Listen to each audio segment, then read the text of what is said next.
कृष्णाय वासुदेवाय हरे परमात्मने प्रणता कलेशनाशाय गोविंदाय नमो नमः। स्वागत है आप सभी का मेरे एच भारद्वाज यूट्यूब चैनल पर। आज मैं आपको पुत्रदा एकादशी की कथा सुनाऊंगा। पुत्रदा एकादशी की कथा आप जितनी बार हो सके उतनी बार सुने। यह जो एकादशी का व्रत है पुत्र प्रदान करने वाला है। कई बार ऐसे दोष बन जाते हैं जिनकी वजह से हमें पुत्र प्राप्ति नहीं हो पाती है, संतान का सुख नहीं मिल पाता है। अगर आपके पुत्र है तो पुत्र की रक्षा के लिए भी आप ये कथा सुने और व्रत रखें। यह व्रत सबसे बड़ा व्रत है। पुत्रदा एकादशी का व्रत 2 बार आता है, एक सावन के महीने में, एक पौष के महीने में। तो इस दिन सबसे पहले सुबह स्नान करने के बाद में लड्डू गोपाल जी को स्नान कराएं। स्नान का जल आप संभाल के रखें, इसे पिए और भगवान के सामने तुलसी पत्र समर्पित करें। पंच मेवा चढ़ाएं, केले का फल चढ़ाएं, भगवान को मोर पंख समर्पित करें, भगवान के सामने दीपक जलाएं और पति पत्नी दोनों संकल्प करें कि हे प्रभु, हमारे पुत्र नहीं हैं, हमारे पुत्र की मनोकामना पूरी हो, हम व्रत रख रहे हैं और दूसरे दिन हम अन्न खाएंगे, ग्रहण करेंगे।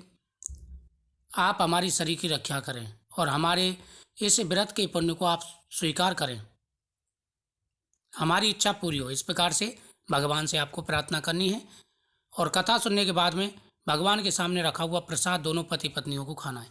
जिनके पहले से पुत्र है वह पुत्र की आयु के लिए, लंबी आयु के लिए व्रत रखें। तो आप भगवान के सामने दीपक जला करके इस कथा का श्रवण करें और जितनी बार हो सके उतनी बार इस कथा का श्रवण आपको करना है। धर्मराज युधिष्ठिर ने पूछा कि हे भगवान, आपने सभी एकादशियों का महत्व विधिवत बताकर बड़ी कृपा की।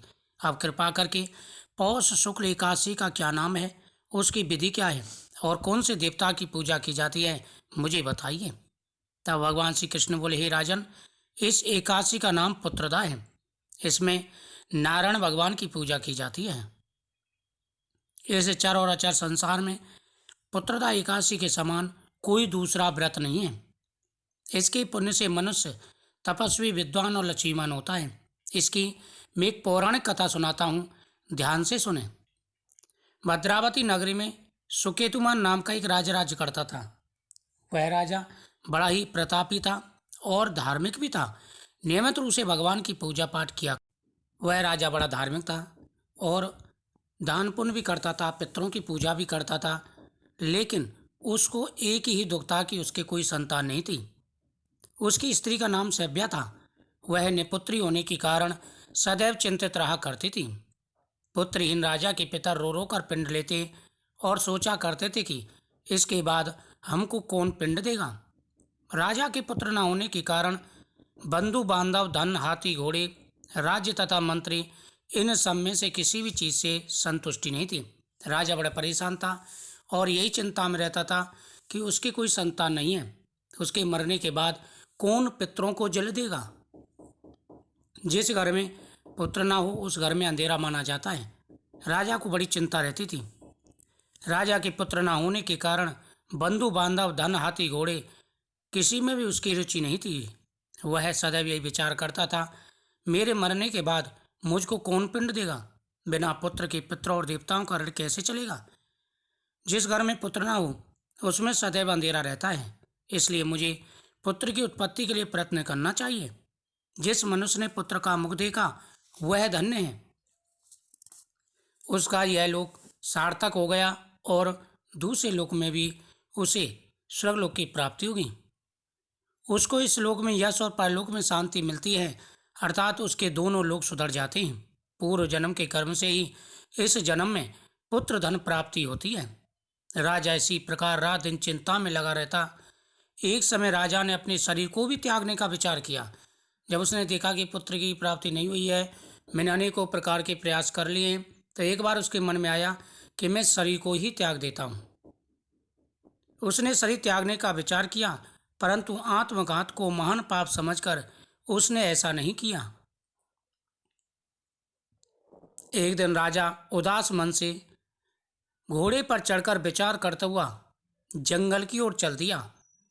राजा उदास था। एक दिन अपना घोड़ा लिया और जब व्यक्ति उदास होता है तो मन को शांत करने के लिए इधर उधर निकलता है, कहीं शांति उसे मिल जाए। ऐसे ही राजा भी घोड़े पर चढ़ कर के और शांति की तलाश में चल दिया। कहीं ना कहीं तो उसे शांति मिलेगी, जिससे ये चिंता उसकी दूर होगी। राजा घोड़े पर चढ़कर के जंगल की तरफ गया। जंगल में अनेक पशु पक्षी थे। उनको देख कर के राजा विचार करने लगा कि सभी पशु पक्षी अपने बच्चों के साथ में खेल रहे हैं। सभी पशु पक्षी अनेकों प्रकार की क्रीड़ाएं कर रहे हैं। वह घोड़े पर चढ़कर वन को चल दिया। पक्षी व वृक्षों को देखने लगा। उसने देखा कि वन में मृग, व्याघ्र, सुगर, सिंह, बंदर, सर्प आदि सब भ्रमण कर रहे हैं। हाथी अपने बच्चे और हथनियों के बीच में घूम रहे हैं। इस वन में कई गीदड़ अपने कर्कश स्वर में बोल रहे हैं, कई उल्लू ध्वनि कर रहे हैं। वन के दृश्यों को देखकर राजा सोच विचार में लग गया। इसी प्रकार उसको दोपहर हो गई। वह विचार करने लगा कि मैंने कई यज्ञ किए, ब्राह्मण को सुंदर भोजन से तृप्त किया, फिर भी मुझे पुत्र प्राप्ति नहीं हुई। प्यास के मारे अत्यंत दुखी राजा पानी की तलाश में इधर उधर फिरने लगा। थोड़ी दूर पर राजा ने एक सरोवर देखा। उस सरोवर में कमल खिल रहे थे तथा सारस, हंस, मगरमच्छ आदि विहार कर रहे थे। सरोवर के चारों तरफ मुनियों के आश्रम थे। उस समय राजा के दाहिने अंग फड़कने लगे। जब किसी का कोई शुभ कार्य होता है तो उसके जो सीधे अंग हैं वो फड़कने लग जाते हैं।